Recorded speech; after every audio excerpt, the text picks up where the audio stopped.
know we've been asking other guys, but just what are the emotions around, being bowl eligible, given everything we've gone through, and I guess any extra emotions there would be like, oh no, I got to juggle this. Yeah, no, like I'm excited. I'm excited. It's another bowl game for me. It'll be another game for me to show my talents for the next level. I'm definitely excited. I mean, the morale just is good around the locker room. Everybody's excited. It's always good to have a good season, but to make a bowl game, you always try to make a bowl game. So I mean, I'm excited about it. You said you mentioned your next the next level. When we talked to you in August, you talked about that too. It's one of the reasons you came here, is to have the opportunity to show yourself and get to the next level. What have you done during this season that you think has enhanced your chances at making it to the next level? So I would say, something I kind of struggled with, mentally was, I wasn't producing as much as I wanted. But, I would always grade out, at 90s, like 90s or 91s or, 89. So, like, my play grade's been really good. So, it's something that the next level looks at, other than just, I do my job and I make plays. But I do my job, I try to do my job every snap really good. Really technique, playing low, playing with a good base. And that's something I feel like I did pretty well this season. You mentioned that playing for Coach Monachino was part of the lure too, because of his experiences at the next level. How has he helped you kind of prepare yourself to be a guy that can make it to the next level? He breaks down film really good. When we watch other teams, he breaks down film really good. When we watch Indy, just he breaks down little things and little details and help critique my game. So like Coach Lindsey as well and Coach Cam, they help out with the interior guys a lot. So they've helped a lot. Whenever we ask Coach Monachino or Coach Collins or Coach Brown about Travis's improvement on the D-line, they always mention your name as like a mentor to him.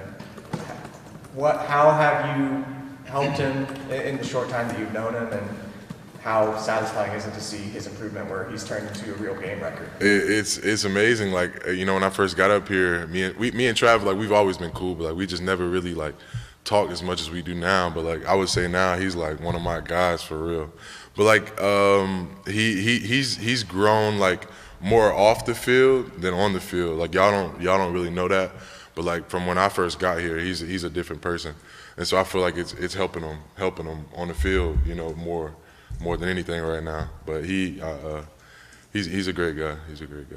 What's like one example of off the field growth that? One example is just the way he carries himself. Just the way he talks to the guys now, like the way he carries himself around the locker room, just in the facility. That's one big reason. Josh, just along those lines, what do you think are the important things that he has heard from you?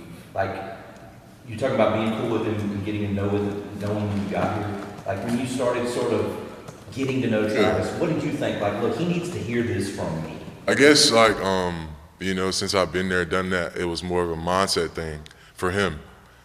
So I feel like, I would tell him all this is like happening for a reason, like, with he has little injuries or whatever, but like it's more of a mindset for him. Like if he can overcome all these little things, and it'll work out for him in the back end. So like I've always tell him, like, bro, you're a first rounder. Like there's nobody who is your size that can move how you move. So yeah. And how do you usually, I guess, talk to him? Is it more like that, kind of uplifting, encouraging? Or Yeah, no, I mean it's more like he's not that type of guy. Like he's not that type of guy you want to walk up to and like, little bro, and like, he's more of a we relate different. Like it's not like a little bro. It's like my dog. You know what I mean? So that's how it always is. What, if anything, have you learned from him? Something I learned from Big Trav. Something I learned from Big Trav. Really just to be myself more, I would say he makes people want to be themselves more, for sure. Definitely saw a little bit of that, just kind of the celebration after the strip sack, maybe not as much as what Big Trav would do or did with the belt, right? But just, tell me about that moment. What were the emotions? How special was it to have that play? It was amazing. I needed it, because I have been, like I said, with production and all that. It was weighing on me heavy. But, I've been praying about it, just thank God for it. It was very needed. It was very needed at the time, especially in the situation of the game. And, you know, I talked with Elijah Huzzy, like, right before that. We was huddled up because it was like a TV timeout. And I was like, defense probably got one more drive. And he was like, man, just go out there and try to change the game, like make an impact and make an impact and play. And then in my head, I'm like, it's like 5 minutes left, like, you know what I'm saying? Am I gonna be able to do something? And boom, I did it. And it was amazing, like celebrating with the guys after. And it wouldn't have been that big of a deal if Trav ain't fall on it, you know what I'm saying? So Trav fell on it and got the ball for us, so that, and then offense went down and scored right after that. So it was perfect, like feeding off each other. You guys as a team, 19 sacks across the last 3 games. From your vantage point, what do you feel that you guys have kind of, I guess, gone back to doing that maybe wasn't there during that slide? But what do you think kind of like Coach, it started, you know, with Coach Collins. Like, it goes back to him, like, just letting us play. Like, I feel like everybody up front is more free. Everybody's just being themselves. They're not thinking about, oh, I got to do this or I got to do that. It's more of a just being like dialed into like little like simple calls, simple things to do, simple tasks, and just being able to go out there and execute. So I feel like that's something we've been able to do really good, is just like keeping the play simple, but being able to, you know, make it look like we're running, you know, like a harder defense to stop. But why do you say it had been weighing on you?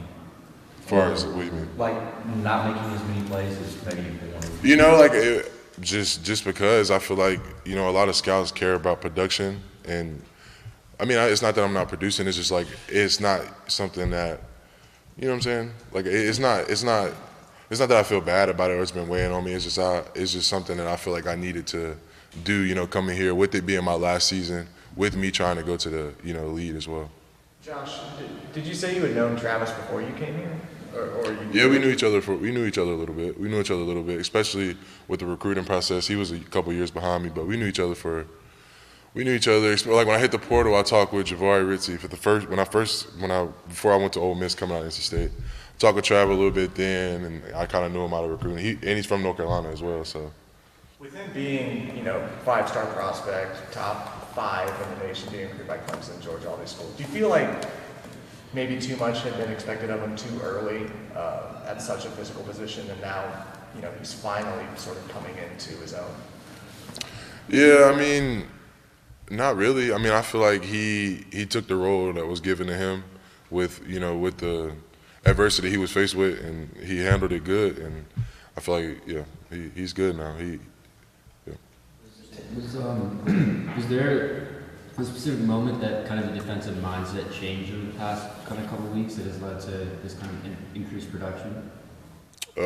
Just as a defense in a whole? Yeah, like the mindset, yeah. I mean, yeah, like just, you know, all the adversity we've been faced with, you know, losing Tali, and then, you know, coaches just talking to us and us coming together and feeling like we having to lean on each other more.